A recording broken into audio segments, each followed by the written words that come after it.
dhe erdhi në Tiranë.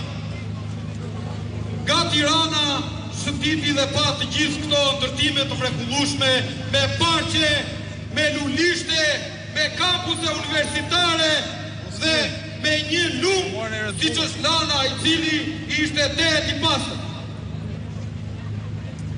Matej ai mori tramin për të shkuar në Rinas dhe nga Rinasi me avion udhtoi drejt aeroportit të Saratës. Dhe më tregoi se gjatë atij udhtimi kishte parë vijën bregdetare, marinën e Durrësit, portin e Karpenit dhe mëtej aeroportin e Florës dhe Florës. Më tregoi se kishte parë dhe aeroportin e Gjirokastrës, i cili grinte vetëm aviona turistik dhe shikonte rrugët e bëra, fshatrat e zhvilluar dhe fushat e Shqipërisë të mbjella me planimetri dhe toka të bonifikuara. Motra dhe vëllezër, kjo është Shqipëria që kemi dëgjuar nga këta njerëz, po që kur nuk erdhi. Kjo është Shqipëria, mashtrimet e kësaj klase politike ndaj nesh, po kur nuk erdhën. Ju që jeni në shtëpi, ju që ende keni humbur besimin, sepse keni humbur besimin te vetja juaj, keni humbur besimin te kjo klasë politike.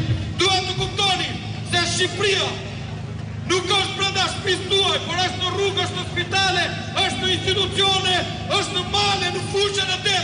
Ky është vendi ynë.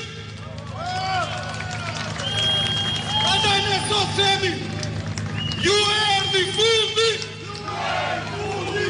ju erdhi fundi, ju erdhi fundi.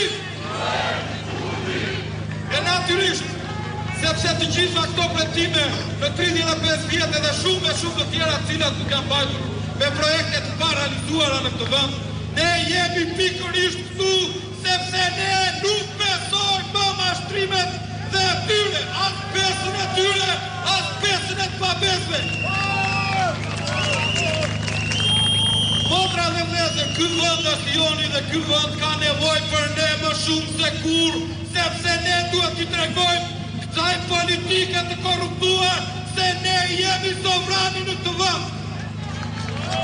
Dhe çfarë kërkojmë ne, çfarë kemi kërkuar, dy gjëra shumë të thjeshta.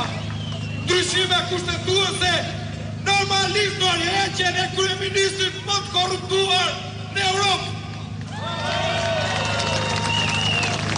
Ne kemi kërkuar që të vendosim ne, sovrani, të vendosim me votë të lirë, se si do të vazhdojë jetesën në këtë vend dhe mos të vendosin njerëzit pa dignitet në parlament që ka zgjedhur këtë kryeministër.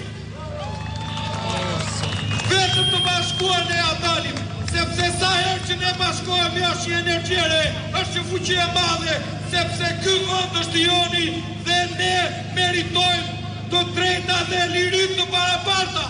Ne nuk duam politikanë të prohen me ligje. Orlando.